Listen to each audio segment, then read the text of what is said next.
ibu-ibu, bapak-bapak, dulur-dulur, anak-anak kabeh, putu-putuku. Saderengipun kula bahasa Indonesia. Sebelum saya memulai, saya mohon dengan sangat sahabat saya yang sudah 50 tahun yang lalu saya kenal, Mas Haris Zubair, untuk menemani saya. Mas Haris nyuwun sewu.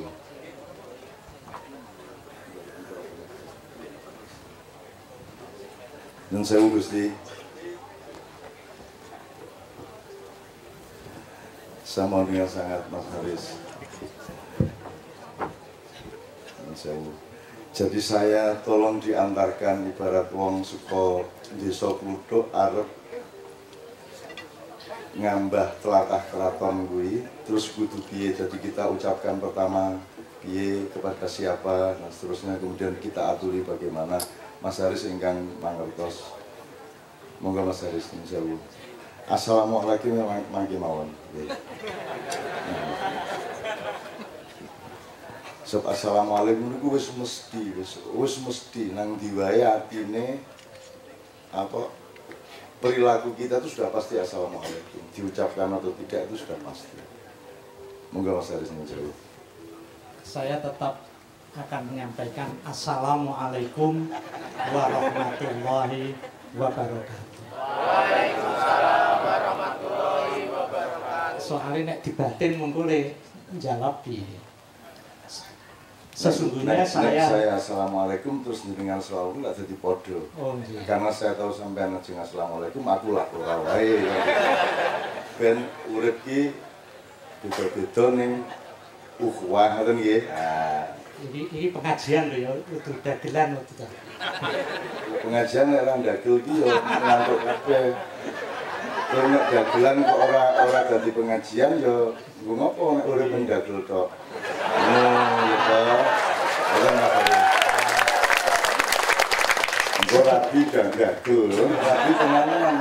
Sebetulnya inti dari pertemuan kita ini sudah diucapkan dalam satu kalimat itu. Urip ki yo nganggo ndagel, neng yo serius. Tapi sesungguhnya ada yang jauh lebih tepat untuk juga duduk di sini, yaitu Gusti Bendoro Pangeran Haryo Prabukusumo. Mengenai juga harusnya lenggah wonten mriki Gusti Prabu. Dan sebetulnya juga ada tokoh-tokoh yang hadir di sini. Juga Wakil Ketua DPRD Pak Arif Nur Hartanto. Kedaipun monggo lenggah wonten ngajeng. Oh sampun. Mungkin tidak darani kampanye. Nah,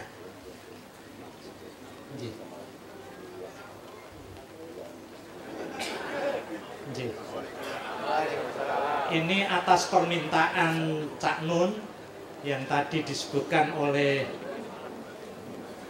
pembawa acara Mbah Nun.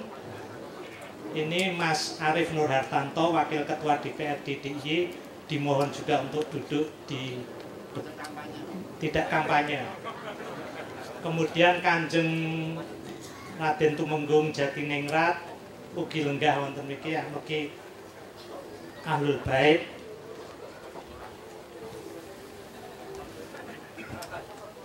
Monggo lenggah demi.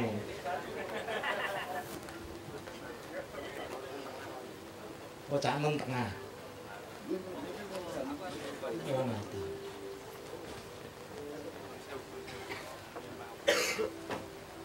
Ini tetap aku sih. Iya, Jek. Pulau Wangsuli malih saya ulangi lagi. Assalamualaikum warahmatullahi wabarakatuh. Waalaikumsalam warahmatullahi wabarakatuh. Alhamdulillahirabbil alamin. Wa bihi nasta'inu ala umuri dunya waddin. Wassalatu wassalamu ala asrafil anbiya'i wal mursalin wa ashabi ajma'in. Amma ba'd.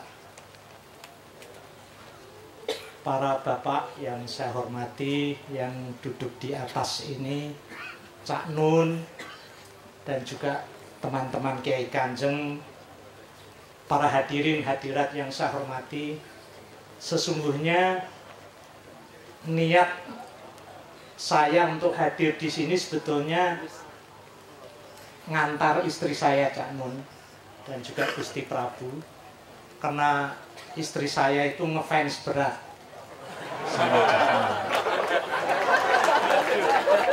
dan tidak berniat untuk bicara di sini, tapi karena yang meminta teman masa kecil saya, masa kecil kami berdua 50 tahun yang lalu, dia suka main ke kota gede, ya jadi yang turan-turon yang pendopo gitu kan, turun-turun biar belum kondang ya kan, kok saya kes kondang. Dan Gusti Prabu, Kanjeng Jatiningrat, ini satu kesempatan yang sangat luar biasa karena kita berada di jantung kota Yogyakarta, yaitu di Kraton Ngayogyakarta Hadiningrat. Dan kebetulan di depan ibu-ibu dan para hadirin ada prasasti serangan umum 1 Maret 1949, di mana prasasti ini sesungguhnya menjadi penanda sejarah bahwa Sri Sultan Hamengkubuwono ingkang kaping 9 itu memang merupakan satu tokoh yang sungguh-sungguh mengekspresikan golong gilik tadi, yang tadi juga sudah dinyanyikan oleh Kiai Kanjeng, dan juga merupakan tokoh yang luar biasa, sehingga dari Jogja ini dengan serangan umum 1 Maret yang digagas oleh Ngarso Dalem kaping 9 ini, seluruh dunia tahu bahwa Republik Indonesia itu masih ada. Berarti kita berada di satu tempat yang luar biasa. Mudah-mudahan acara kita pada malam hari ini sungguh-sungguh memberikan aura yang tidak hanya kenangan sejarah, tetapi sungguh-sungguh mencerminkan golong giliknya antara Ngarso Dalem dengan rakyat. Ini saya kira satu simbolisasi yang sangat menarik. Kemudian di belakang prasasti ini ada Masjid Kagungan Dalem Rotowijayan, yang sesungguhnya juga menunjukkan bahwa Keraton Ngayogyakarta Hadiningrat ini merupakan keraton yang memang dibangun dengan ruh Islam. Catur gatranya salah satunya, selain keraton sebagai pusat pemerintahan, pasar sebagai pusat perekonomian, alun-alun sebagai pusat hati nurani masyarakat, juga ada masjid gede yang menjadi pusat peribadatan. Di keraton sendiri ada Masjid Kagungan Dalem Rotowijayan yang dibangun pada 1792, dan juga ada Masjid Panepen.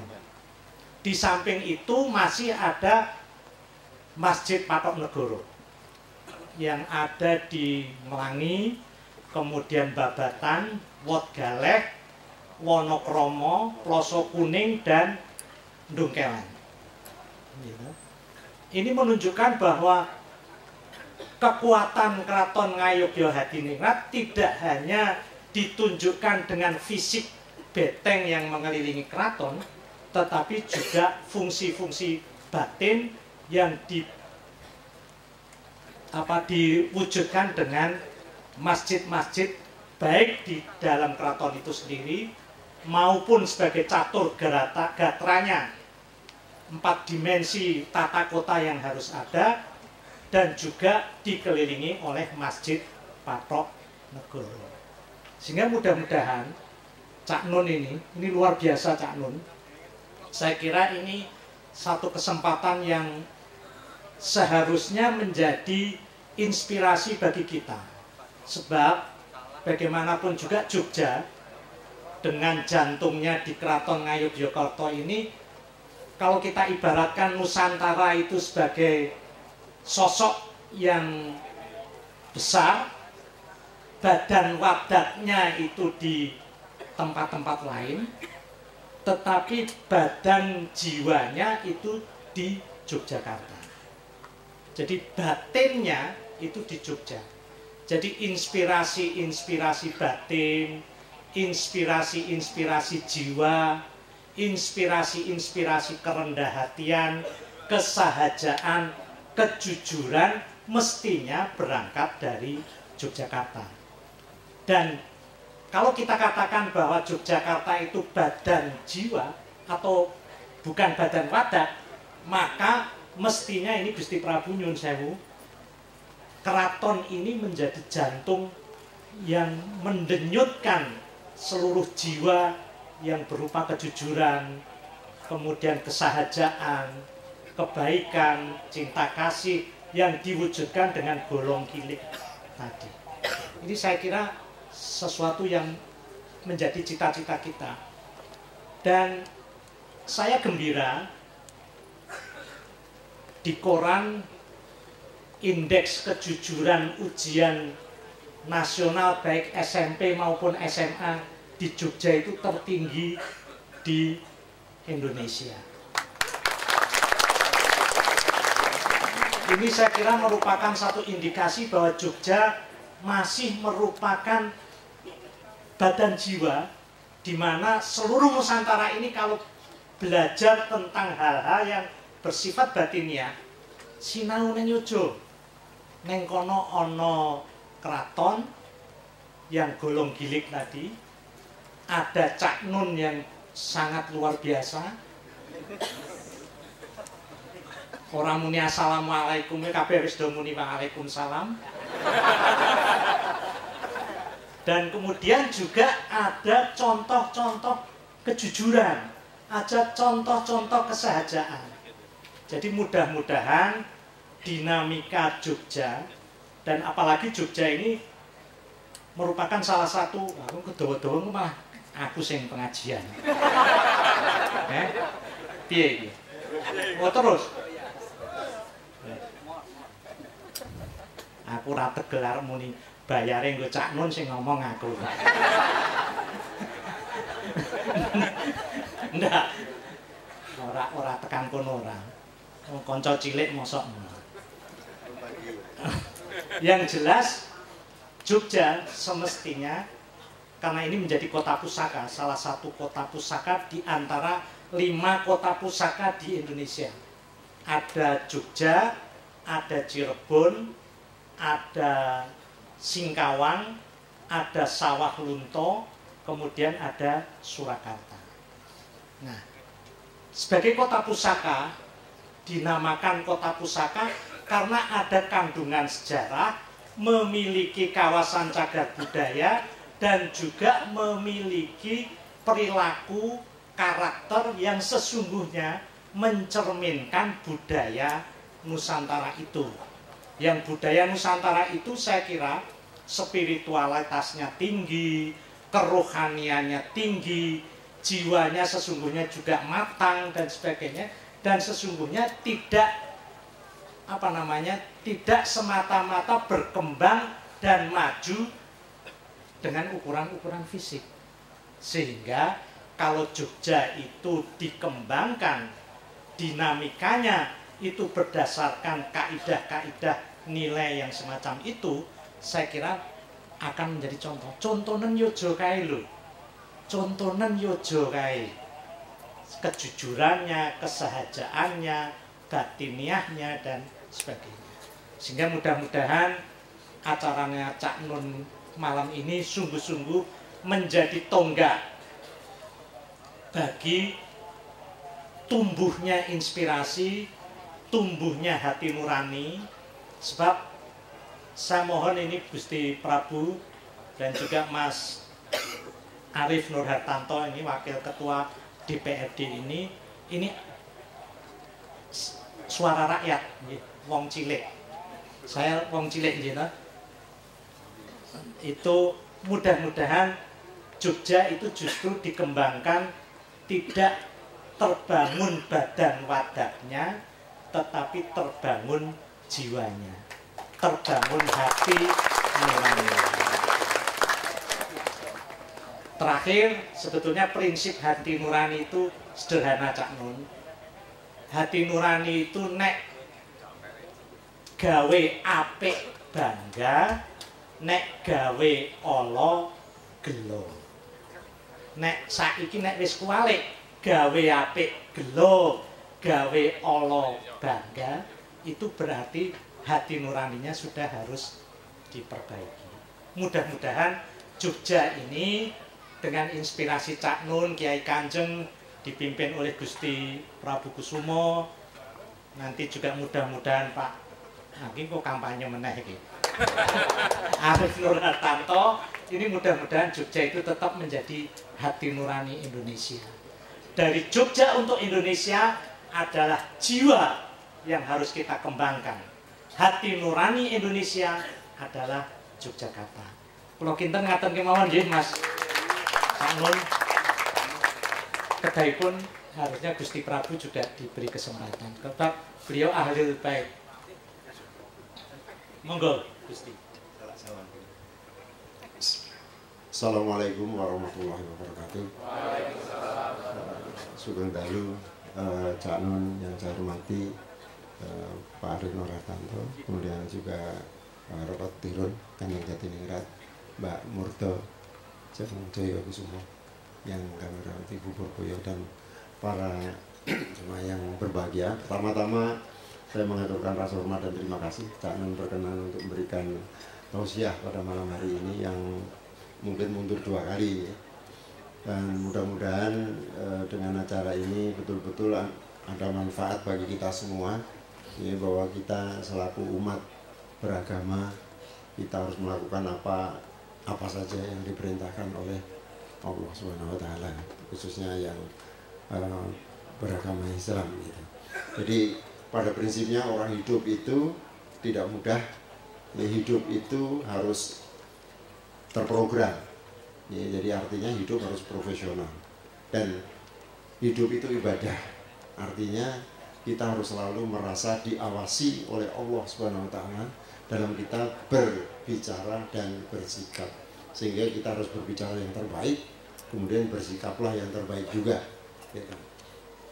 Jadi jadilah yang terbaik, itu yang karena apa, hidup kita ibadah, artinya hidup kita itu diatur di dalam kitab suci agama masing-masing ya, sesuai dengan kitab sucinya.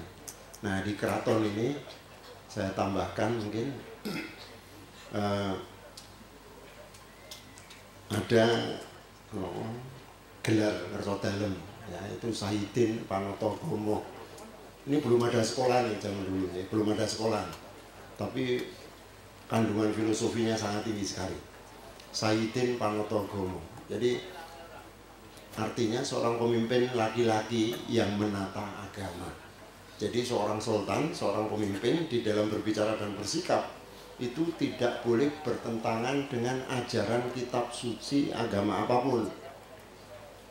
Ini artinya seorang sultan, seorang pemimpin itu harus betul-betul bisa mengerti, memahami, menghormati dan menghargai kitab suci agama apapun ataupun agama apapun. Yang memiliki agama adalah individu, individu yang terdiri dari suku, ras, dan juga punya adat istiadat, tradisi, budaya, atau yang di Jogja di istilahnya paugeran. Jadi seorang pemimpin yang kita semua juga seorang sultan ini sama. Jadi paugeran atau adat istiadat itu sama. Kita dalam hidup berbangsa dan bernegara itu sama. Jadi kita harus bisa mengerti, memahami, menghargai ya, dan menghormati suku, ras, agama, sesama agama, dan juga menghormati adat istiadat, tradisi, budaya yang lain. Juga tradisinya sendiri. Jadi paugerannya sendiri.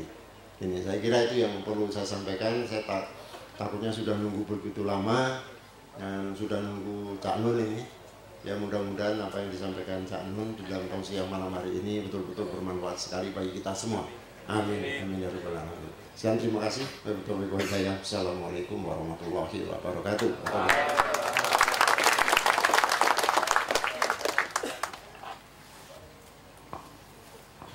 Assalamualaikum warahmatullahi wabarakatuh.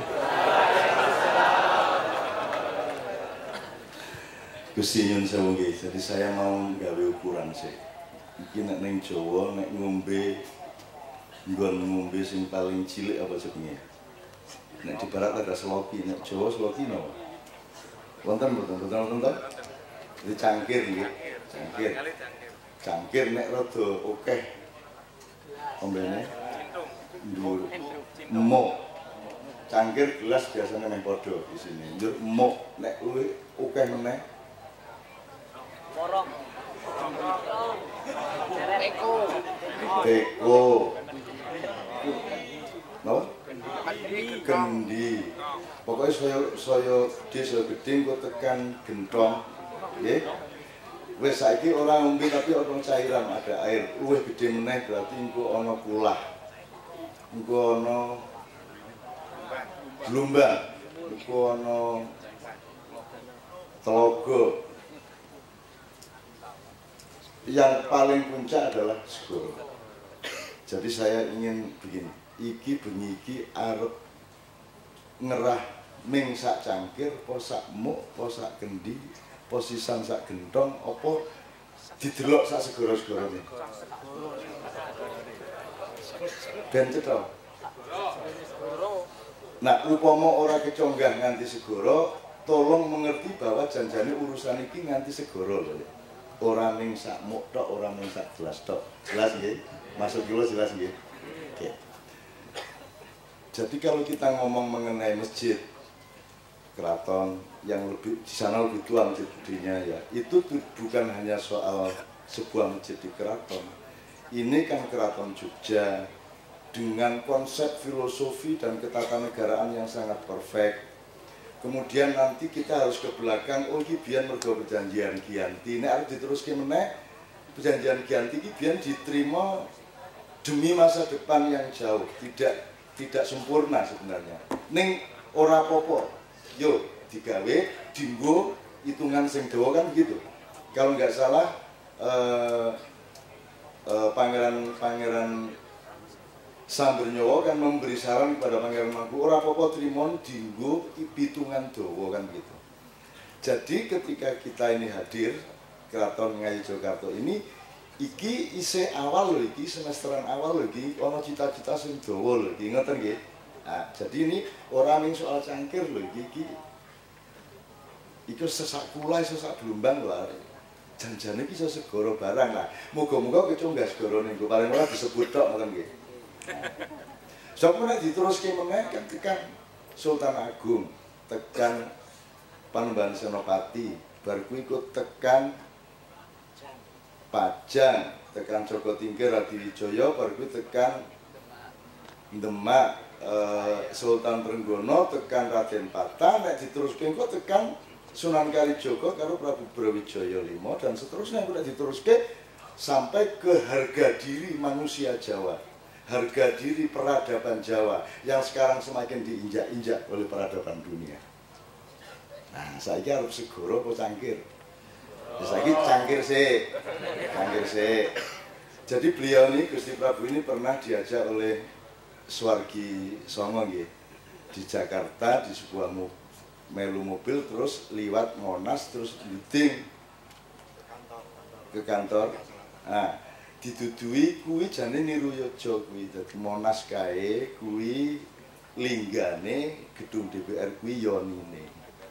Ngoten nggih DPR niku. Dadi mulane kan bentuke kan rada nyenengke to. Wis sing urung rapi pokoke nyawang-nyawang sing kadoan iki. Wis lak kenyang-kenyang dhewe gitu kan.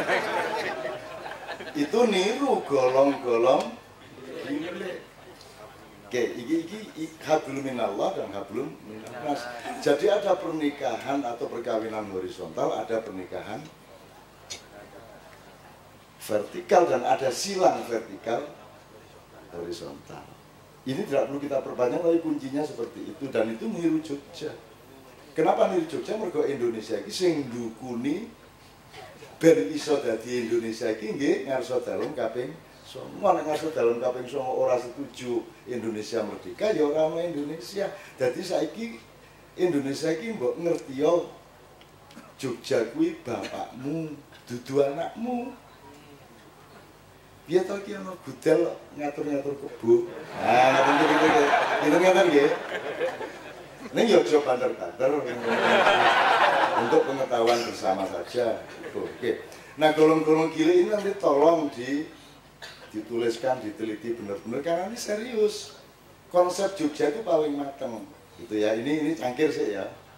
Golong-golong gile itu ya linggayon ini ku wau. Dadi oh saiki nek kabeh iki pernikahan kok. Dunya karo akhirat menikah, Gusti Allah karo gawe makhluk iki ben iso nikah kok. Kan gitu. Kabeh iki nikah. Positif negatif nikah dadi listrik kan begitu, Itu semua pernikahan. Jadi kalau di Quran disebut azwajan. Jejodohan kan gitu. Jadi berpasang-pasangan dan itu memang formula dasar yang Allah ciptakan untuk kehidupan yang dia bikin sekarang ini. Nek kowe ora setuju, tak kon batalke wae. Pun boten sah mong iki ora mutu ya iki. Batin mawon. Mbangane nang ngonang-ngonang wis ra cetok gawe agama anyar mawon ora. Kapan tak usul ngono kuwi. Oke. Nek agak lebih besar. Tadi kan beliau tadi seneng banget ngrungokke musik pertama mau. Beliau kan tadi menyebut serangan umum 1 Maret, idenya ngarsa dalem, disetujui Jenderal Sudirman, terus Jogja kembali. Tadi kan lagunya dia Jogja kembali mah. Walaupun Jogja kembali ada, terus baru terus golong-golong gile gitu disebut. Itu sebenarnya tidak asli. Aslinya kan susu mendek, ngoten ya. Ning gandeng ning keraton ya dan nek karo ngene iki. Yo ora yo. Jebul malah Gusti Prabu lho kuwi cak iki kudune susu mendek. Lah alamu. Ya kene iki arep sopan lah malah disalah. Anyun sewu golong-golong gile ini kata yang memberi kepada Kiai Kanjeng adalah almarhum Gusti Joyo. Jadi kita dulu takon sama Gusti Joyo niki kewoh niki susu mendek-mendek niku. Masalah sing nyanyi durung ngerti susu. Lalu waktu niku Mas Imam niki nek saiki mun ngerti. Wah. Satu diperawu ngene ya. Nanti ra fokus ngene. Kayak ini agak mau sedikit gini, Mas Zubair nanti kan sampean kan ahli sejarah kan dari Fakultas Sastra ya dulu, dari Fakultas filsafat, mana filsafat.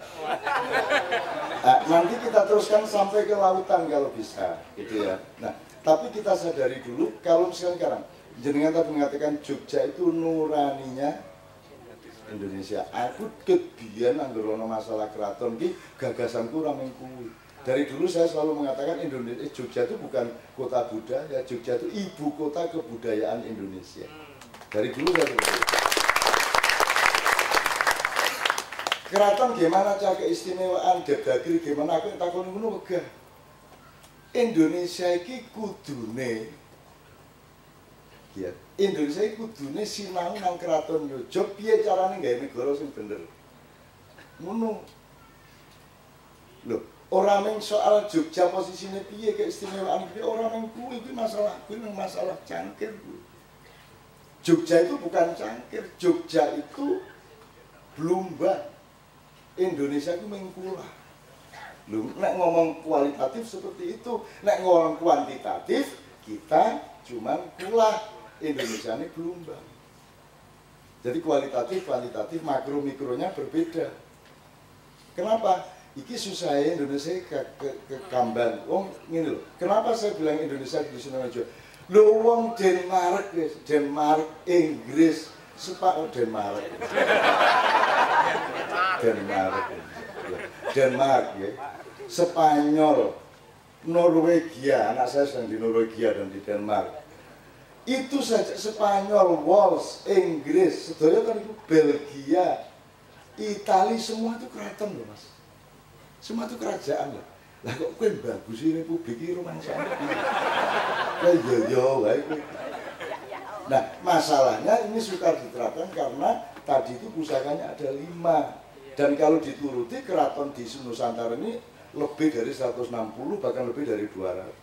Jadi mesti kerengan sapa sing dadi pusaka Sangkelate kan begitu. Iki ana Nagasasra, ana Sabu Inten, ana macam-macam, ana Kiai Setan Kober, ana. Aneh sang ada benar Setan Kober itu ada benar. Gitu. Dan saya ikut mempelajari empunya biyen sapa lenggare piye riwayat aku ikut mempelajari gitu. Nah, ini susah diterapkan di Indonesia karena kokean pusaka oleh dhewe. Kan begitu. Akhirnya kerengan pusaka melawan pusaka. Bahkan Nyun Sewu ini ngarsa dalem kan ada di bagian A atau B dari kumpulan keraton, ada kumpulan keraton yang lain yang dibawahi Paku Buwono kan begitu. Nah itu juga bikin susah. Suatu hari Gusti Prabu saya mohon dengan kebijaksanaan Sayyidin Panotogomo seluruh keraton Nusantara dipersatukan di Keraton Yogyakarta. Ngaten nggih. Kan jenengan ini gambarannya. Nggih kula sing bagian dadi gendruwone ngoten ya. Itu kira-kira kalau dipersatukan maka Indonesia akan punya pusaka. Indonesia sih orang di pusaka. Sak penake dhewe. Iki ana ratu, ora ana punakawane, ora ana sesepuh, ora ana begawane. Lah itu Indonesia kan sekarang gitu. Ora ana begawane. Njur ming satriya dhuwur dhewe lho, satriya dhuwur dhewe. Dhuwure satriya iki ana begawan panembahan Brahma segala macam. Iki Indonesia kan duwe kalau pakai carane wong desa, wong urip kuwi duwe